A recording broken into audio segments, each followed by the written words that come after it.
I said, what's the story, Angie? He said, I just read 1,200,000 miles, big deal.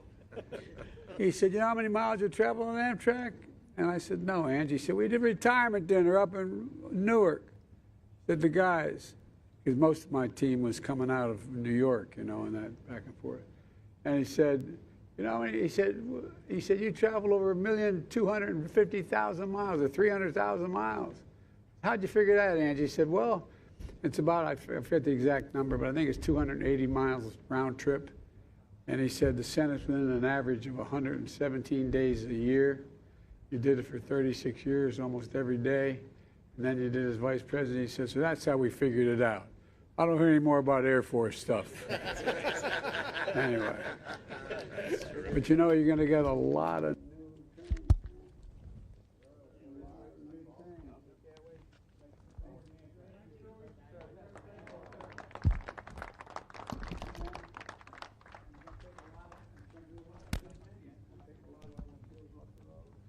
all the studies show if you can't get from point A to point B on rail.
Dead and GM is alive. That was good news then, and it's good news now. And because Joe Biden believes in the middle class and in unions, today unemployment is down, wages are rising, the UAW is stronger than it's ever been, and the American automobile sector is moving on to a great next chapter. Joe Biden never forgot who brought him to Washington. And that was the unions of Delaware, and it was the rails of Amtrak. Over 2 million miles of nearly daily travel over decades of service. Joe Biden got to know the conductors, the engineers, the folks who worked in the Wilmington shops and the folks who work here in the Bear shops. And when he had the opportunity in the darkest days of the pandemic to figure out where we ought to invest, investment came here. These shops stayed open. Some of the long overdue repair and maintenance work happened, and this union in this shop is the strongest it's been in my lifetime. So in a few minutes, you're going to hear an announcement from our president. You're going to hear an announcement of a whole bunch of complex and expensive projects. But don't get lost in the numbers. The numbers are big, but don't miss the values. The values at the end of the day are the heart of a man who for 50 years has believed in our middle class, has invested in the unions that built that middle class, and has fought for the infrastructure that ties us together across our country. Senator Carper and I will head south soon to cast votes this afternoon in the Senate on behalf of Delaware.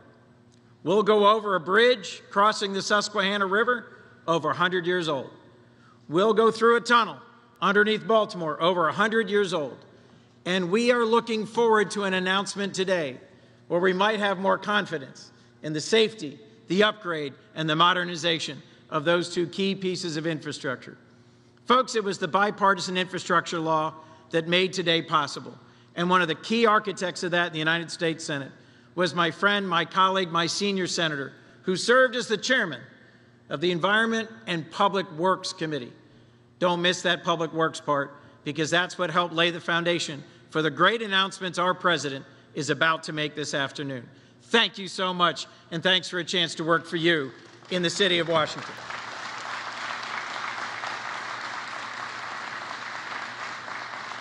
Please welcome United States Senator Tom Carper.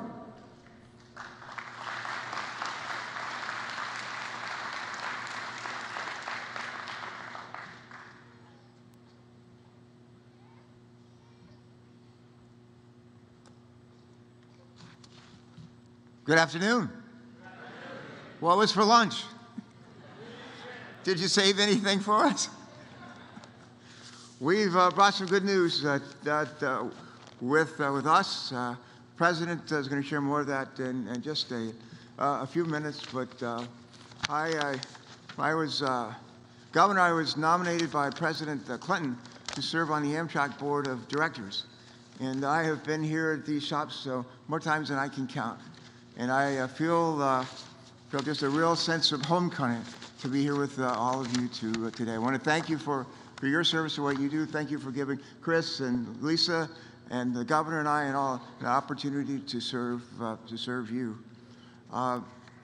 There's no president in modern history who has a stronger commitment to passenger rail service than Joe Biden. Nobody. Nobody has a stronger commitment to passenger rail service.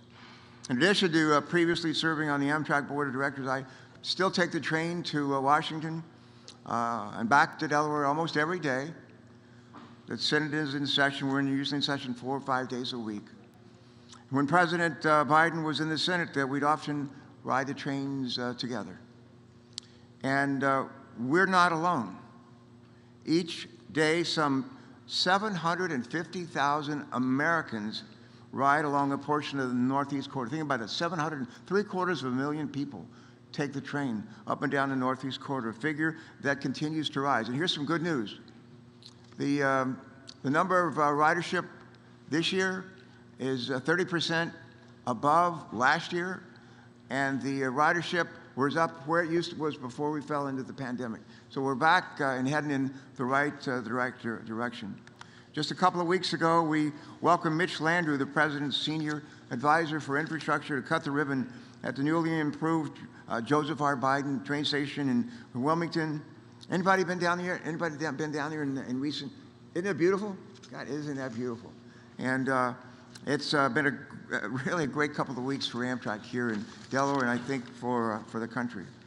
Like so many people, I truly love riding the train to work. People say, why do you ride the train all the time? 1, it's efficient. 2, it's reliable. And 3, it's my most productive quiet time. People will come up and they'll see I'm working, and they start to interrupt me, and they'll say, are you Tom Carper? And I say, no, I'm Chris Coons. Well, they say, you're the guy I'm looking for. But people are friendly on the train. And I love riding the train. I feel like I'm still part of the family. Anybody here remember your first train ride? Anybody here remember your first train ride?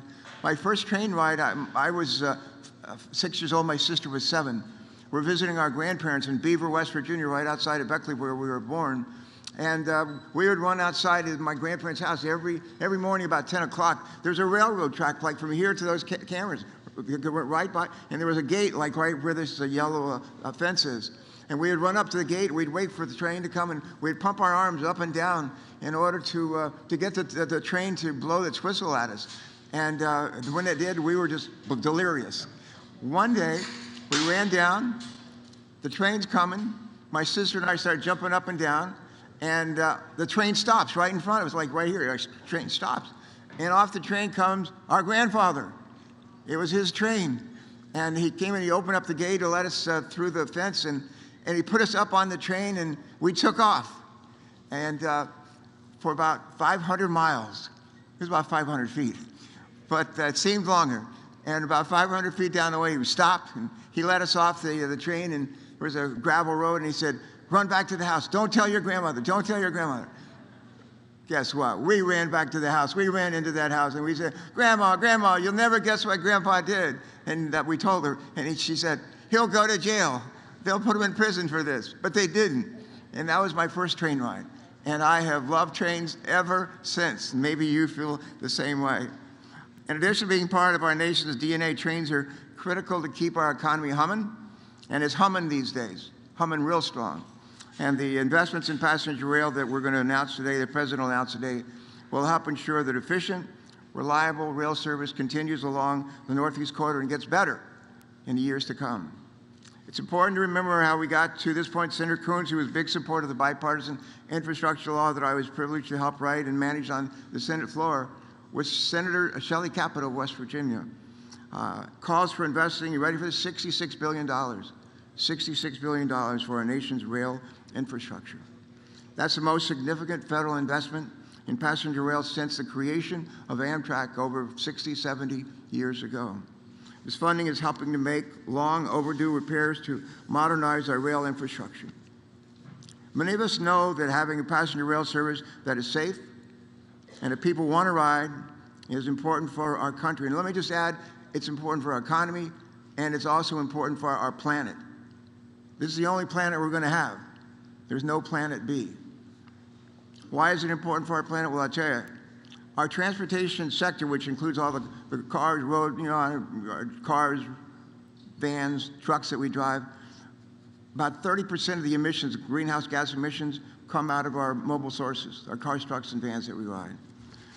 Almost daily, it seems scientists tell us from all over the world, they issue new warnings that the emissions and global warming which flows from them our days on this planet are limited unless we do something. Improving passenger rail is a key way to getting more cars, trucks, and vans off of our roads while reducing congestion and improving the quality of the air that we breathe. These investments are proof that we can protect our planet while also keeping us on track with good-paying jobs and to maintain our nation's economic competitiveness. So I'm proud to join my colleague, Chris Coons, our Governor, Secretary of Transportation, today to reaffirm our commitment to Amtrak's future. And after that, I look forward to getting on a train later today and going to work in Washington, D.C. to take care of business. Let me close with this, a real quick story. Albert Einstein, smart guy. Albert Einstein used to say, "In adversity lies opportunity." He was right then, he's right today. But Albert Einstein used to take the train a lot. And he taught at Princeton. He'd get on the train some days, but he would go up to New York City, or he'd get on the train some days and he'd go down to Washington, D.C. And one day he got on the train and he started looking in his coat pockets for his tickets, and couldn't find it. He looked in his trousers for his tickets. He started looking in his briefcase for his tickets. He couldn't find his tickets. And the conductor comes along and says, "Dr. Einstein, we know who you are. You're okay. You ride a train all the time." And he says, "We know who you are." And so the conductor turns around, he starts to walk out of the car, and he's about to walk to the next car, and he looks back, and Dr. Einstein's down on his hands and knees looking for his ticket. The conductor rushes back, and he says, Dr. Einstein, we know who you are. You don't have to do this. We know who you are." And Einstein looks up at him and says, "I know who I am too. I just don't know where I'm going." I just don't know where I'm going. Well, with the announcement today, not only do we have a better idea where we're going in terms of moving people up and down the Northeast Corridor, we know how we're going to do it, and we know how we're going to pay for it. The person that's providing the leadership for that is our president. And I'm happy to be with Chris and Lisa and our Secretary of Transportation and our governor in support of all that. And I again say to all of you, thank you for all you do with your lives, and thank you for letting us serve you. God bless you. Thanks so much. Thank you.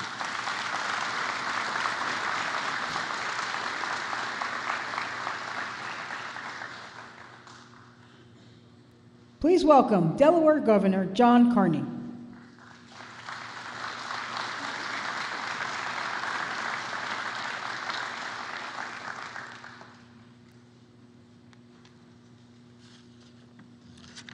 Good afternoon, Amtrak. Good afternoon, Delaware. As a lifelong Philadelphia Eagles fan, this is a pretty good day. I see our Eagles crew here. I'll talk slower for those of you who are Cowboy fans here in the audience. It's always a good day when the President of the United States is here. And today's announcement is a big deal for Amtrak and for the Northeast Corridor. It's also a big deal for Delaware. And it shouldn't come as a surprise to all of us who've known Joe for as long as we have. This country has never had a greater champion of Amtrak than this president. And there's no greater champion for our state than Joe Biden. Delaware, trains, and Joe Biden, they go together, plain and simple. Just like then Senator Joe Biden, I rode the train back and forth to Washington for 6 years in Congress, like our congressional delegation does today. It's how you stay connected with the people you serve and never forget where you came from. And that's our president. That's the example he set for all of us. Today's announcement builds on an unprecedented federal investment in our state, putting Delaware on a path to be the first state with universal broadband. That's worth a round of applause. Universal broadband across the state. As we learned just the other day with the announcement by Secretary Buttigieg, helping us expand the porting of Wilmington at Edgemoor, supporting thousands of good-paying union jobs, and fast-tracking and increasing transportation projects up and down the state, again, putting people to work. And that's on top of the critical help we got from the Biden administration from the minute he was sworn in 3 years ago, supporting our efforts to vaccinate citizens from COVID-19, keeping businesses afloat and helping our economy come back even stronger. And today, our fiscal position here in Delaware is as strong as it's been in a long time. And so as the governor of the state of Delaware, I have a simple message for Delaware's favorite son. Welcome home, Mr. President.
Please welcome proud Amtrak family and Bear Car Shop employees, Sterling, Tom, and Thomas Raposelli.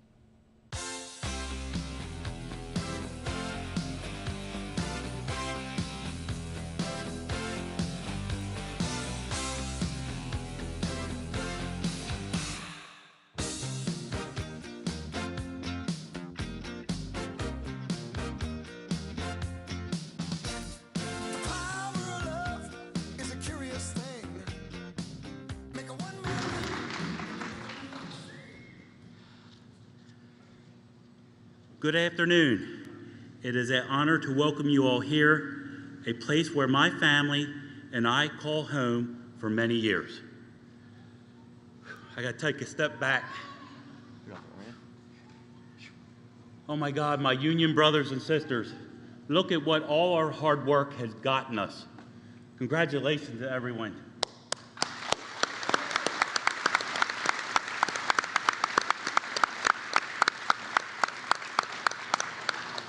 My name is Sterling Raposelli Jr., and I am joined by my brother Tom and my nephew Thomas, and we are proud Amtrak employees. My brother and I are electricians, and my nephew is a sheet metal worker. It's not an exaggeration to say that working on the railroad runs deep in my family's DNA. After proudly serving our country in World War II, my father went on to spend nearly 40 years as a railroad electrician, spending many of those years with Amtrak. Beginning with my grandfather, our family railroad service spans 4 generations and collectively more than 100 years. I remember growing up, my father would say to us at the dinner table, "Working for the railroad won't make you rich, but you will be able to raise a family, afford good things in life, send your children to college, live a comfortable life." After all these years, thanks in great part to the unions we belong to, IB, EW, and SMART, that has continued to hold true.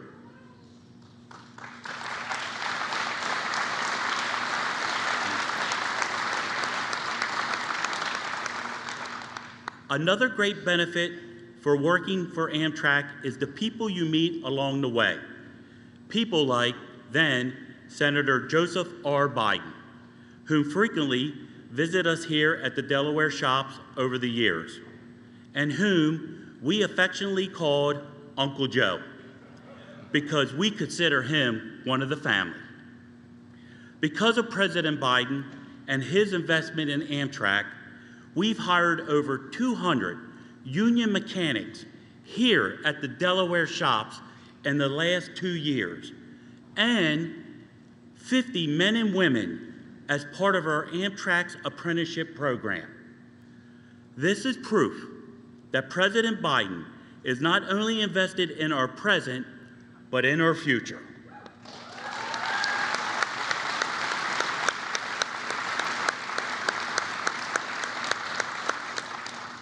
It is now my great honor to introduce the man who has made this all possible. The President of the United States, Joe Biden.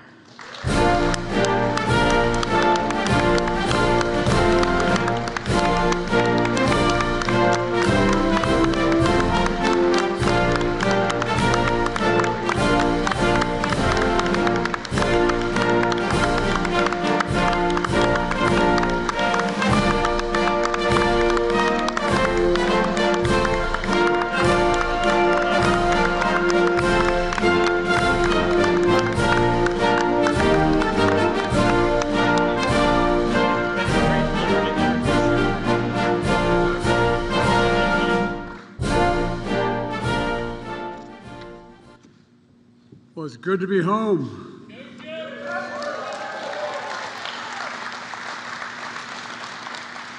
I've been coming down here alone. Please take a seat if you have one. And if I say anything you don't like, don't jump, okay? thank you all for being here. And Sterling, thank you for the introduction. The whole family. You know, it's good to be here with such good friends. I've spent a lot of my time working with, on, and around Amtrak and all its employees. But, you know, one of the reasons why it's worked so well here in Delaware is because of John Carney, Tommy Carper, and Chris Coons. And I mean that sincerely. We've had overwhelming support from the Delaware delegation. That's because we ride the train so damn much. Attorney General Kathy Jennings, who used to work with my son Bo, and Newcastle County Executive Matt Meyer, and my good friend and hell of an athlete, Mike Przicki, and Pete Buttigieg, thanks for doing such a great job. Look, guys, we're announcing historic investment in America's railroads. I've been talking about this for a long time, I know, but finally we're getting it done. More than $16 billion, 16 with a B, billion dollars here in the Northeast Corridor. 25 different projects, all to build the Northeast Corridor from Boston to Washington. It's part of my agenda to invest in America, and I've been fighting for this for a long time. To invest in Americans, not just America. There's no better place to make this announcement than in my home state of Delaware. Here in Bear, the maintenance facility. And a few miles away, the Wilmington shops. Over 800 people keep trains in the entire Northeast Corridor working in good order. And it's not been easy because some are pretty old trains. Machinists, electricians, pipe fitters, facility workers, you know, coach cleaners, boilermakers, laborers, foremen. But they have one thing in common. They're all good paying union jobs. Union jobs. Union jobs. I've been saying a long time. The middle class built America, but unions built the middle class. Unions built the middle class.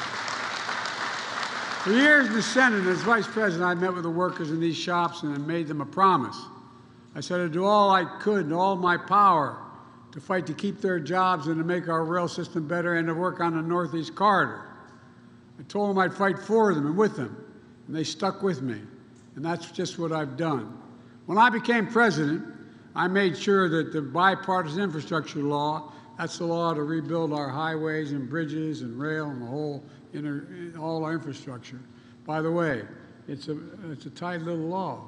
It's about $1.2 billion, you know, with all everything said and done. The point is, how can you be the leading country in the world and have a second-rate infrastructure?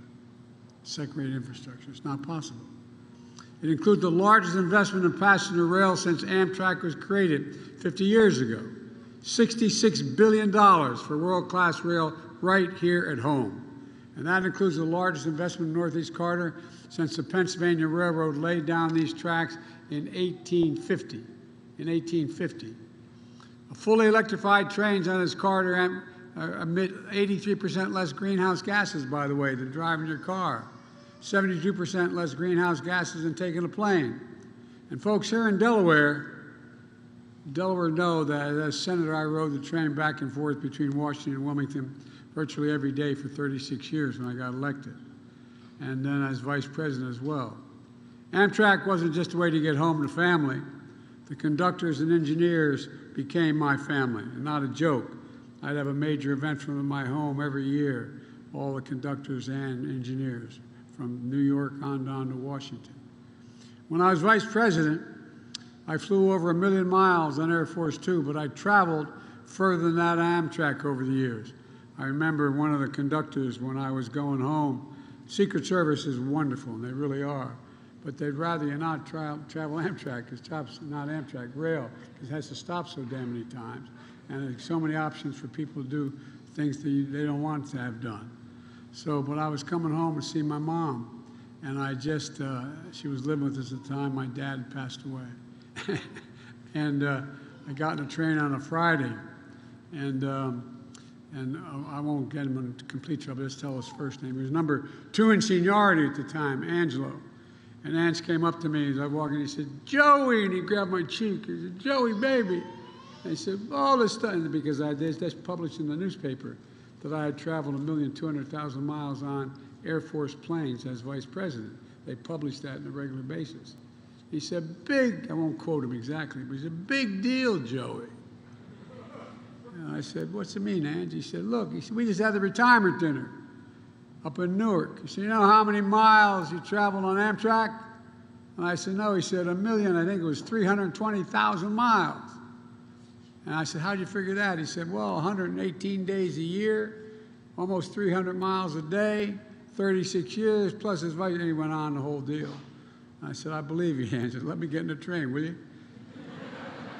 But the point is, Tommy and I particularly spend a lot of time on the train. So when I talk about how badly the Northeast Corridor needs upgrades, you don't need to tell me. I've lived it. I also know how important this line is to computers and the MARC rail between Maryland and Washington, the Metro North between New York and Connecticut, the New Jersey Transit. I know what it feels like to be stuck on the tracks when you're trying to get home to see your family or trying to get south to make a vote because the track is something went wrong. I know how much it matters. Over 2,200 trains run in this corridor every single day, serving 800,000 passengers. It's the busiest rail corridor in the United States and one of the busiest in the world. And you guys keep it moving. You guys keep it moving.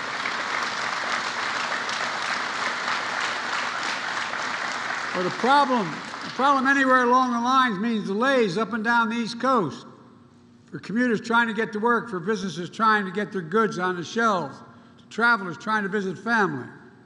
This region represents 20% of the gross domestic product of the entire United States of America. If this line were to shut down just one day, it would cost our economy, the American economy, $100 million a day. But this line has tunnels and bridges that are over 100 years old. I know because I've walked through 2 of them. Train stations that haven't seen a major upgrade for generations. Tracks in constant need of repair. Look, folks, it has real consequences. This outdated infrastructure leads to over 4,000 hours of delays each year on Amtrak. 4,000 hours a year. For example, the Hudson River Rail Tunnel, critical link in New York Penn State to New York Penn Station, the busiest train station in America, I might add. It opened for business 113 years ago, that tunnel. It's so badly damaged. Remember Superstorm Sandy? Well, it got badly damaged at that time, over 10 years ago. It still remains the remnants of seawater in the tunnel, eating away at the concrete, steel, and electrical components. In 2020, passengers saw over 12,000 minutes of delays getting through that tunnel. But last week, thanks to the leadership of Chuck Schumer, we broke ground to rebuild the Hudson River Tunnel. The new tunnel will add capacity, increase the speed, reduce delays, and the biggest rail line in the country. With today's announcement, we're committing $11 billion to this one project, that one project. It's critical to transforming the Northeast Corridor. People have been working on it for over a decade. Now we're finally getting it done. And that's not all.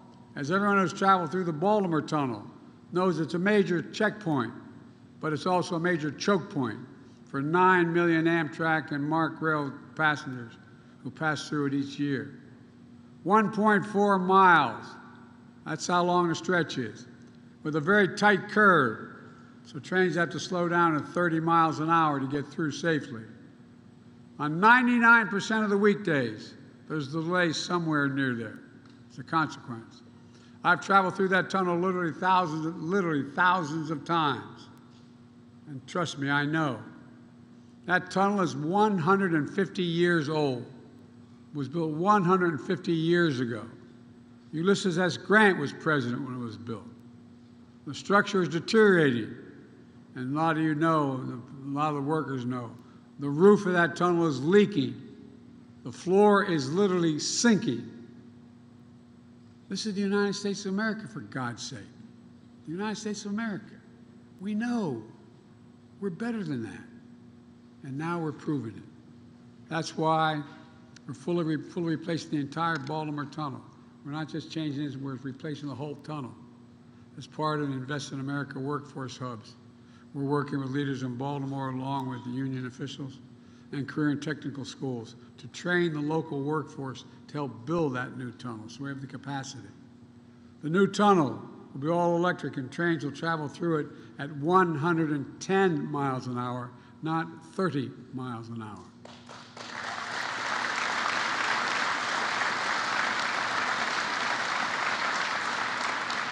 MARC trains will go from Baltimore to Washington in under 30 minutes. And on average weekdays, that's nearly 7 hours. That eliminates 7 hours of delay on average. Look, we're also investing $9 billion to replace over 1,000 trains and train cars with state-of-the-art equipment, including electric trains, made in America. Made in America. And the folks standing with me here today will help maintain and repair those trains that'll move along this corridor. Look, just 2 weeks ago, Mitch Landrieu, the former mayor of New Orleans and my infrastructure coordinator and a senior advisor, was here in Delaware at the cut ribbons on renovations of the Wilmington train station to make it more accessible. Wilmington train station is a busy station for a small city, a relatively small city. But you know what? If you have any infirmment, if you have heavy baggage, you got to go down an entire flight of stairs. You either walk down 2 flights of stairs, or you go down and the escalator is not that good for real. Well, thanks to the upgrades, after all these years, passengers don't have to haul their luggage down the stairs anymore. Every passenger, regardless of disability, can have an easy time getting on and off the train as well. The list goes on. The projects to make life more rational and modern in our train stations, from Boston to Washington. Look, when all this is done, we'll reduce delays and speed up the trains along the Northeast Corridor. This matters for businesses trying to get their goods to market. It matters for the parent commuting to work in the morning. It matters for folks trying to get home late for dinner. It matters. If thousands of people ride the trains in the Northeast Corridor, it's like taking 500,000 automobiles off the road every day. That's what it's like. And this has phenomenal environmental positive impact. As we continue to invest in rail across the country, we're going to take even more vehicles off the road, saving millions of barrels of oil a day. Folks, meanwhile, our MAGA Republican friends in Congress are proposing to slash Amtrak's budget. We're trying to make train travel easier, faster, safer, more reliable. We're trying to make it slower, harder, and less safe. You can't make this stuff up, but that's okay. We're not going to let them stop the progress we're making, and I promise you that. And by the way, we're making all this progress with American workers, with products made in America, and with union labor. In fact, Amtrak and the building trades have agreed that project labor agreements will be in place all across the rail construction projects up and down the Northeast Corridor. That's another way of saying it's going to create good union jobs.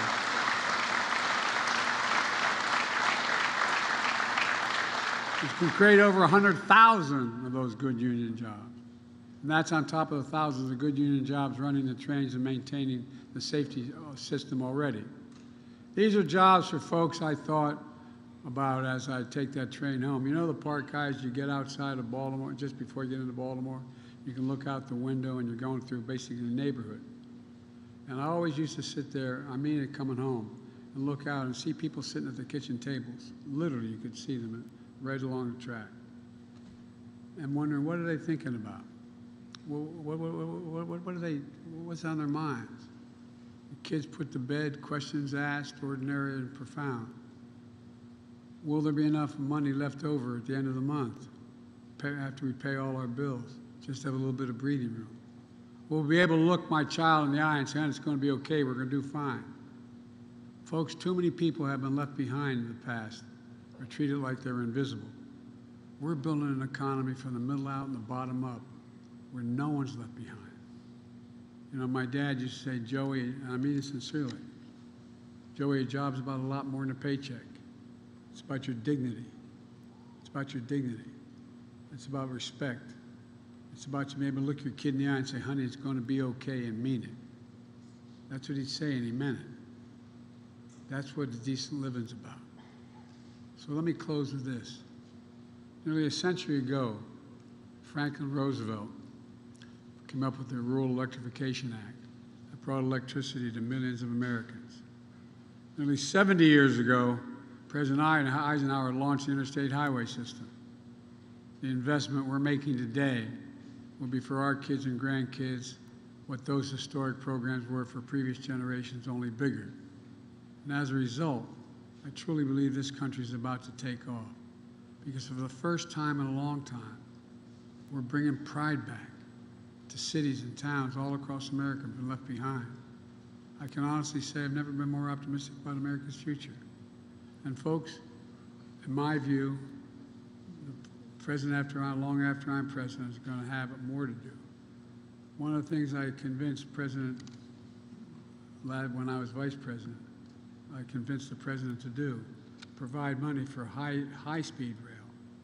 You know, you can go and get in a train in China and go 210 miles an hour.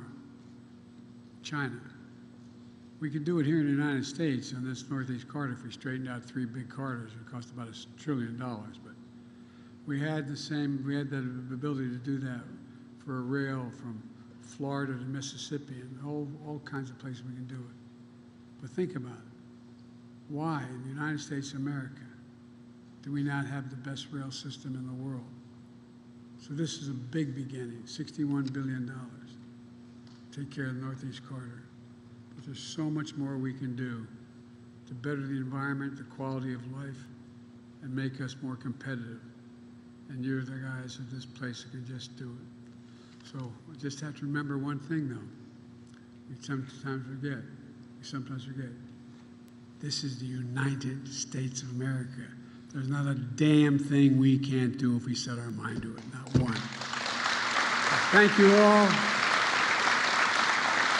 And may God bless you all. May God protect our troops. Thank you, thank you, thank you.